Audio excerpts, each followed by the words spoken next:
Con Agustín Rossi, que tiene la amabilidad, la gentileza de brindarnos algunos minutos, ex candidato a vicepresidente, por supuesto, acompañando en la fórmula a Sergio Massa, ex ministro de Defensa de la Nación y una trayectoria política en distintos roles, en realidad, que le dan el conocimiento necesario de causa a Agustín Rossi para ofrecernos su óptica de este momento. Agustín, Juan Pablo Francia, Manuel Casado, Romina Sosnávar y Joana Mesa Alper, te saludamos. Buen día, un gusto. ¿Qué tal? ¿Cómo les va? ¿Qué dicen? Buen día para todas y todos. Buen día, Agustín. Bueno, en principio quiero comenzar con lo que ayer marcó el ritmo, el pulso del día, que fue el paro de trenes, la medida de fuerza de la fraternidad, pero de otros sindicatos del rubro, de la actividad también, y a fin de cuentas un ofrecimiento muy por debajo de la inflación que desembocó en el cuarto intermedio. ¿Vos cómo interpretarías ese 12%? Bueno, yo creo que hay que enmarcar un poquito la discusión, digamos, darle un marco, ¿no? Dale. La pérdida del poder adquisitivo del salario entre diciembre y enero ha sido del 20%. En el mes de diciembre el poder adquisitivo del salario cayó del 13,2%. Ha sido la caída más importante desde que se toman estas mediciones en un solo mes del poder adquisitivo del salario. La anterior era del 9,2% en febrero del año 2002. Si a eso uno le suma un indicador que es el indicador de la UCA sobre la pobreza, que ha aumentado al 57, arriba del 57%, está claro que la situación social se ha desmejorado notablemente en solo 2 meses de gestión del presidente Milei.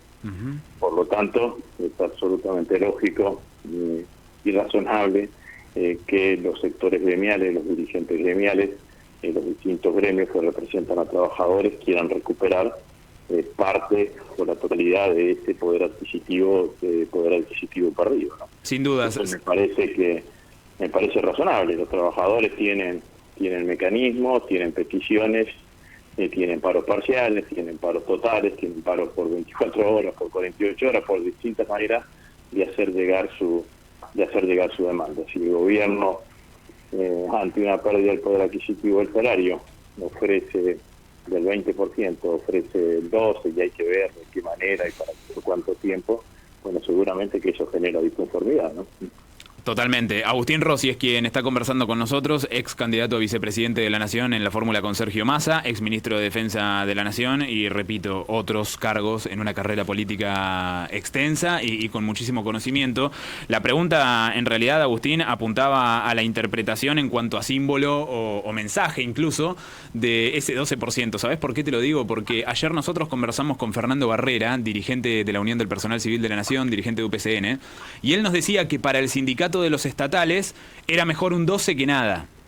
Y después se repitió esa misma cifra, 12%, para los trenes o los empleados justamente de los ferrocarriles, y el no fue tajante, claro, porque está muy por debajo de la pérdida de poder adquisitivo. Pero entonces, ¿será ese el número con el que el gobierno actual, encabezado por Javier Milei, pretende en algún punto dar su mensaje? ¿No hay más que esto? Bueno, la estrategia del gobierno no la conozco, ¿no? Pero está claro que el gobierno está detrás de una depreciación del poder adquisitivo del salario, porque entiende que lo que tiene que hacer es bajar notablemente el consumo para lograr índices de inflación más razonables. El único ancla antiinflacionaria que tiene este plan económico es generar una profunda recesión, que se está logrando en muchos lugares. Uno ve una caída notable del consumo. Para eso, lo que el gobierno seguramente va a tratar de permitir es que en el mecanismo de paritarias los trabajadores recuperen lo que perdían. Ahora, después está en la estrategia de cada uno de los sindicatos y de cada uno de los dirigentes gremiales en qué lugar se posicionan y cómo se posicionan, ¿no? El PCN es el sindicato del Estado. Bueno, la fraternidad es otra historia, digamos, ¿no? Entonces me parece que también hay que ver el piso de la escala salarial de cada uno, entonces el número tiene diferentes impactos. Con eso no me quiero meter. Ahora sí, claramente está que nosotros tuvimos una devaluación inducida, tomada por la decisión del presidente y del ministro Caputo a 48 horas de haber asumido, que generó un deterioro enorme en la capacidad adquisitiva de los argentinos. Entonces, ese deterioro en la capacidad adquisitiva lo que genera es menor actividad económica, menor consumo, menor actividad económica, más recesión. ¿Qué es lo que quiere Milei?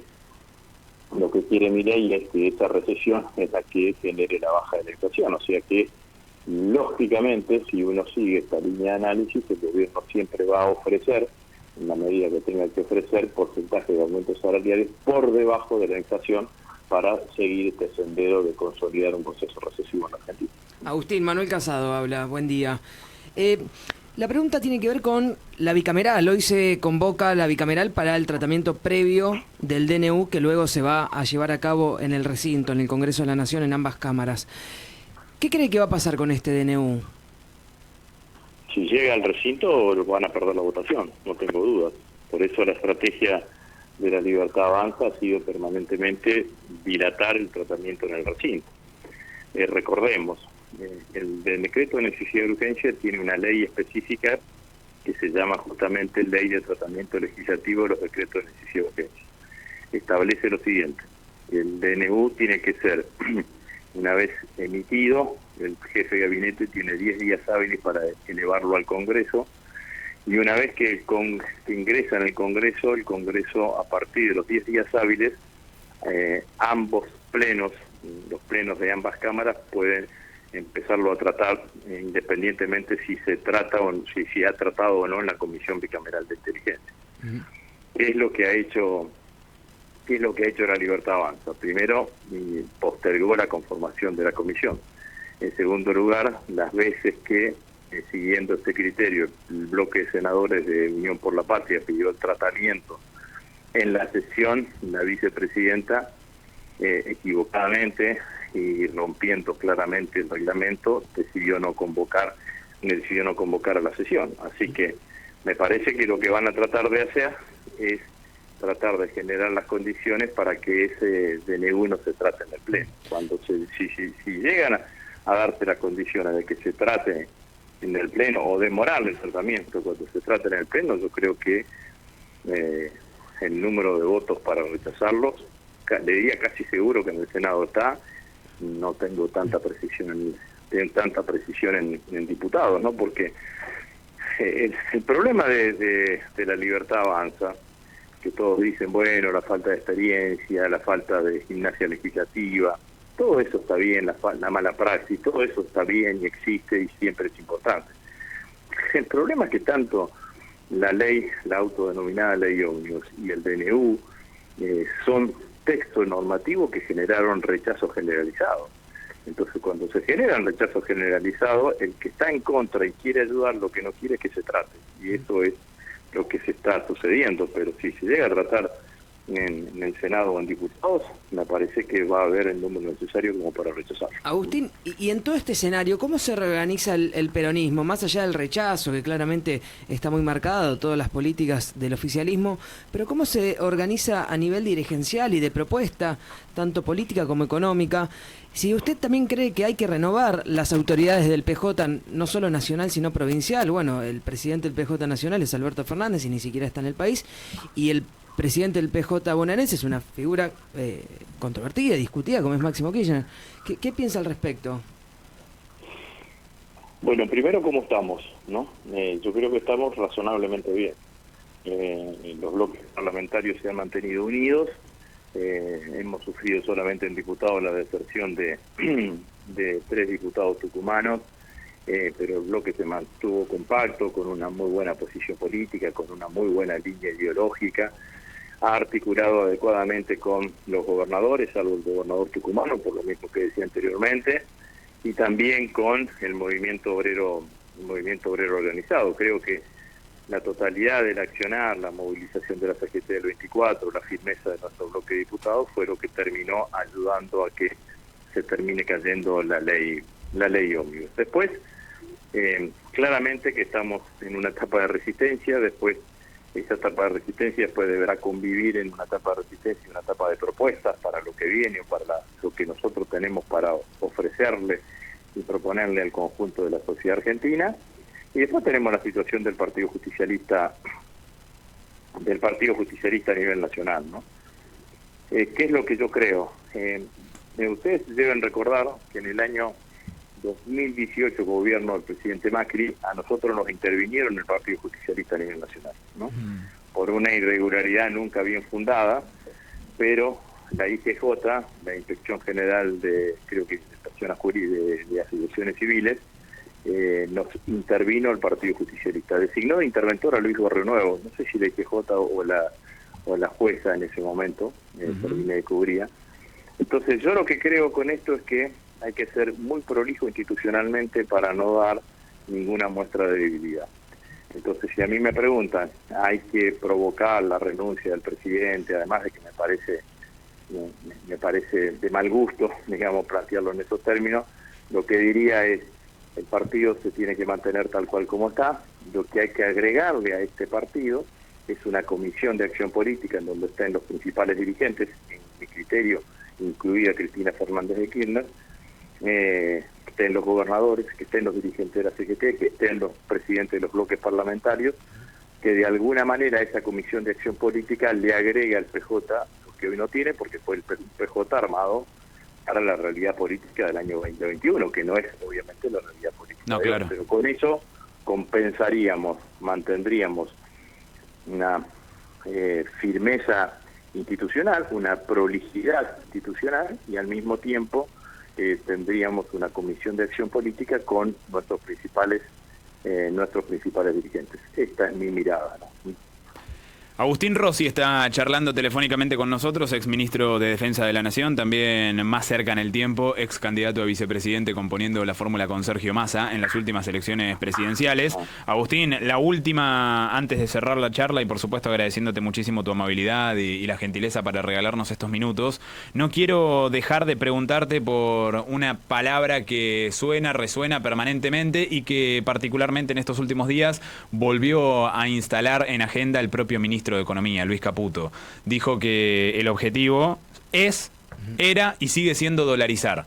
Y la pregunta directamente no la voy a apuntar a la mirada en sí que tenés o puedo tener o en definitiva podamos tener sobre la dolarización en sí, que por supuesto me parece fundamental, sino si desde tu experiencia y tu participación actual activa en política, ¿crees que va a ocurrir? ¿Crees que a cualquier precio lo van a hacer o si pensás que en algún momento se puede llegar a abortar esa idea?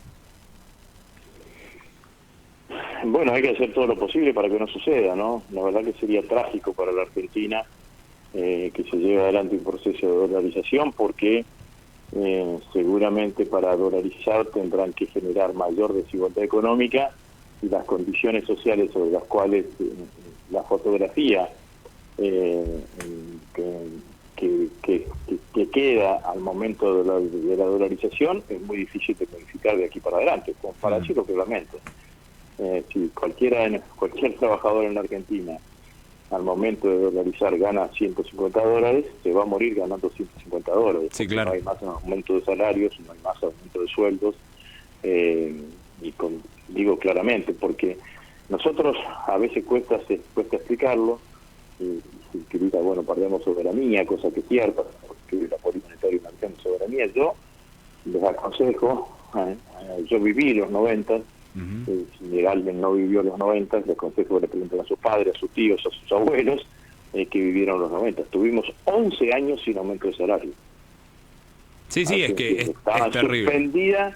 Estaban suspendidas absolutamente las paritarias.